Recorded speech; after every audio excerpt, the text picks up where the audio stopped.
Hi, and welcome back to the ADHD Friendly podcast. I'm Patty Blinderman. I'm an ADHD coach, and my passion is finding ADHD friendly ways to bring more ease to my life and sharing them with you in the hopes that it does the same for yours. Today, I'm talking about cruising with ADHD. So literally taking a cruise and planning a cruise vacation when you have ADHD. So I'm going to do this in a series of 3 podcasts.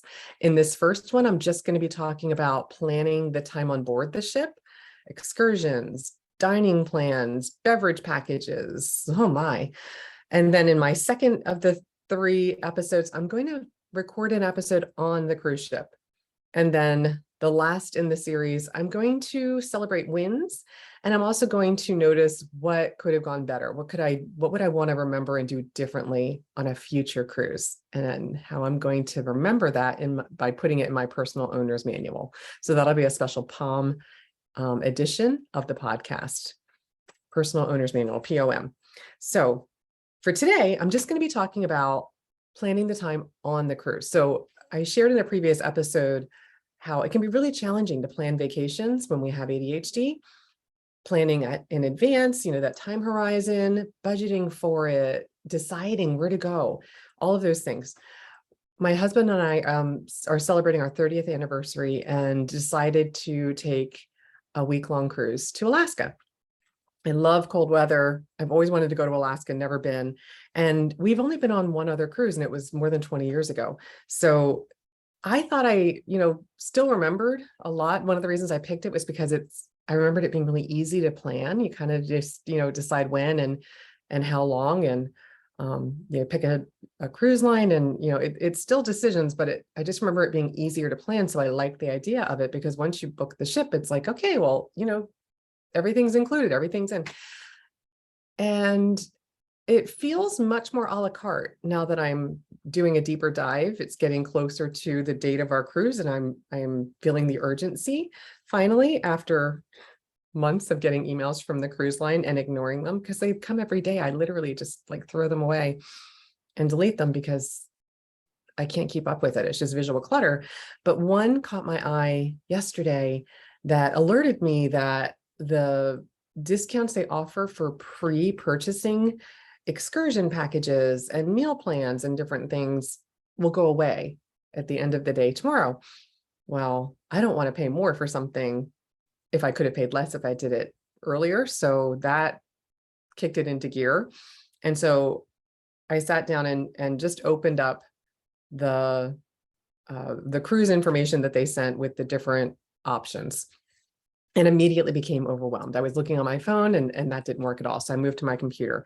And I had to choose a beverage package if I want one. Don't have to have one, but it didn't easily tell me what was included for free on the ship, which I found very frustrating, because it wasn't like, oh, you get all of these, but if you'd like to have this as well, then you'll want to purchase this. It was, do I get coffee? Is it, I couldn't find any really good clarification. So I had to do a deeper dive. And once I really started getting into it, I found that my brain was getting fatigued. It was, really trying to keep up with the information, and my working memory was being taxed, and it was too much. So I immediately realized I needed to make it external, concrete, and visual. So I started just printing the internet, if you will. So I printed out some of the different things. So if you're listening to this podcast, I invite you to check out my YouTube channel, ADHD Friendly Podcast, where I'm going to be holding up examples of everything that I printed out. And if you want to see that, you can check it out there. So the first on the list was a beverage package.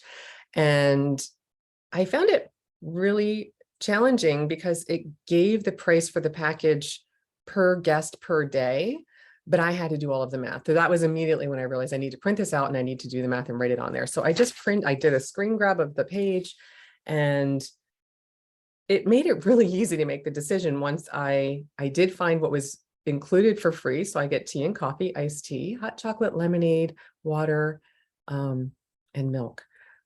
That's pretty much it. I only drink tea, coffee, and water. So that's me done. My husband does like to drink soda. So that package is $8.99 per guest per day.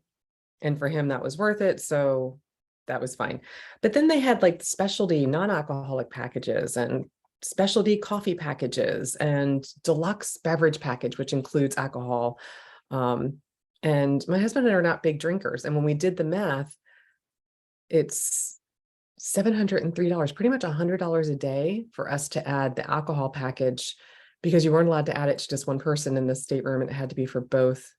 If you get one for the person staying in a cabin, you have to get it for any adult of age in that cabin. And we're just not big drinkers. So that was an immediate, like, no, we don't need that. And so it made it really clear the beverage option was easy to decide, because I got it out of my head and into a concrete physical thing where I wrote down the amounts for each thing. I had my list of everything that was free, that was included, and I could just see, okay, all right, I don't need that, don't need that, if I felt like if I got like the milkshake package, I would probably come back 10 pounds heavier, because I would feel like I need to make sure I'm drinking enough to offset what I paid for it, to make sure I was getting the value. So I was like, no, I don't need any of that.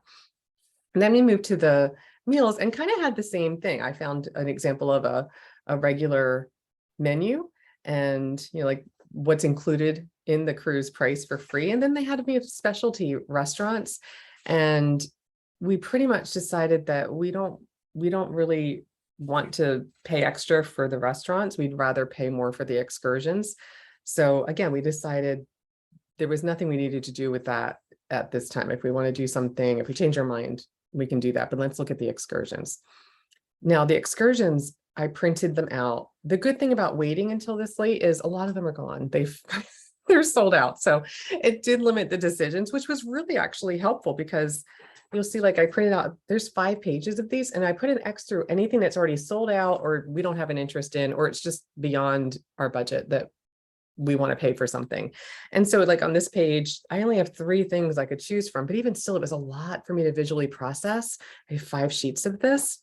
So what I did was I took anything that I didn't have crossed out and I wrote it on a piece of paper. And I did the math for, because everything's priced per person. So I did the math for both of us.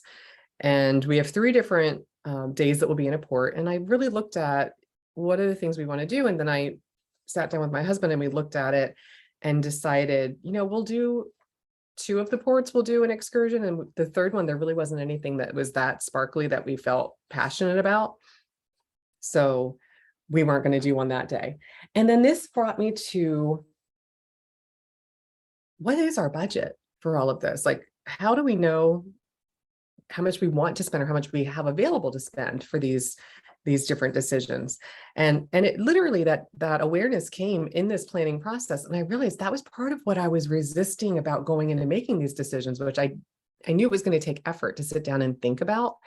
And so we just decided, let's see if we can do it within $1,000. And it was just a random, we kind of like pulled the number out to see, because some of the excursions are pretty pricey.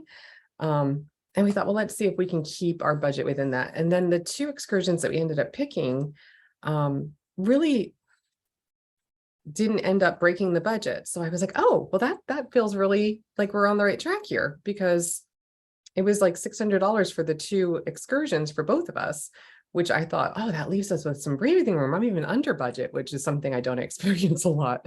But then I thought, well, let me just do a spreadsheet, because it helps me to see things more easily so I can keep up with it. So I did a spreadsheet of the choices and I color coded it by the day of the excursion to make it easier for us to see. And I could make notes, right? So I'm conserving my mental effort by not having to use as much working memory to hold that in my brain while I'm looking from the details of one excursion to the details of another excursion. I can just write it down and it's all in one place, which makes it less taxing on my brain.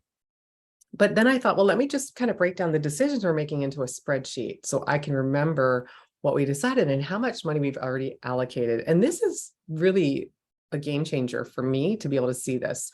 So what I did is I just put it into a spreadsheet. I'm just holding this up if you want to check it out on my YouTube channel, where I have beverages because my husband wants the soda package. So that was $62.93. We decided not to get a dining package.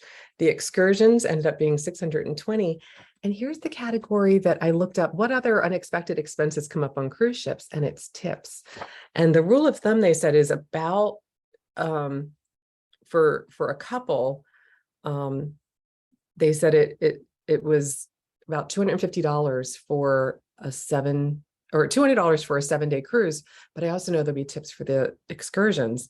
So I'm estimating $250 on tips, and that takes me right up, like literally, like I'm still under budget, but it leaves no money for buying little souvenirs, doing any shopping in Alaska, anything extra, anything miscellaneous we might need that we forgot that we need to buy on the ship. So it really only leaves me like $68 for discretionary spending. And that does feel a little constricting. But again, if I didn't see that, I wouldn't be aware of it. And I was really grateful that I did kind of, Google and see what other things might I need to pay for that I'm not thinking of or I'm not aware of because I haven't cruised in over 20 years. And I totally forgot about the tips. So that was really helpful to at least begin thinking about that. And is there anything I want to do to increase a little bit more wiggle room in my discretionary spending, so that I'm not feeling like when I'm on the trip, I can't do anything that I didn't, specifically plan for, because that feels too restrictive. And then just as a visual planning way to see everything that we've decided, and I realize when I hold this up, this might look overwhelming. I'm just going to talk you through how I use this. It's a weekly planning sheet. I use these every single day in daily practice. And it always helps me to see my week laid out. And so the week is Monday through Sunday, but because the cruise starts on a Friday, I have, just kind of like a squiggly line dividing the week. And so it starts on a Friday where we get into Seattle, and then it shows where we depart. We're cruising. And then it shows the days in port where we're doing excursions, what time they are. So I can look at it quickly while we're completely disconnected from our routines and remember, oh, we need to make sure we're up because we have an 8 o'clock excursion in the morning when we get in at 7. I also identified yarn shops in the different ports and in Seattle that I'd like to check out if I have time while we're there. Again, that ups I need to, revisit the budget and see where I can squeak out some discretionary money so I can maybe get some yarn from the different shops in Alaska. I think that would be really fun, and a fun way to, have a souvenir be something I can maybe knit some socks out of Alaskan yarn that will last for much longer than maybe a box of chocolates would or something like that. So just a weekly planner so I can see what's coming up. This is transformative in keeping me calm and knowing what we're doing. Again, I don't want to overschedule it, like, oh, we'll go have breakfast at this time, that doesn't matter to me, but remembering the big main things I want to do, or if it's a hard scheduled thing like an excursion. So I'm making sure we don't miss out because we're totally out of our routine. We're going to be, in the middle of a cruise. And that's really what I wanted to share. Just when you're trying to plan for any vacation, what do you need to do to make it easier for your brain to make decisions, to remember what you have decided, and how do you know it fits within your available finances for what you want to spend on that trip? That is always something that I know is challenging for me and the majority of my clients. This is a really challenging thing. Money is an invisible concept. So having a way to, even if you just decided on an amount and see, can we even do it within that amount? And then you can go back and look at, like, is that even something that we could afford to do within the money that we have available for a vacation? So external, a way to see your decisions, and a way to see if it's going to fit within the available financing you have for your vacation. So that's all for this first of 3 episodes on cruising with ADHD. I hope you found something in here helpful. And if you like this episode, please consider subscribing so that I'm trying to reach my 100 subscribers on YouTube.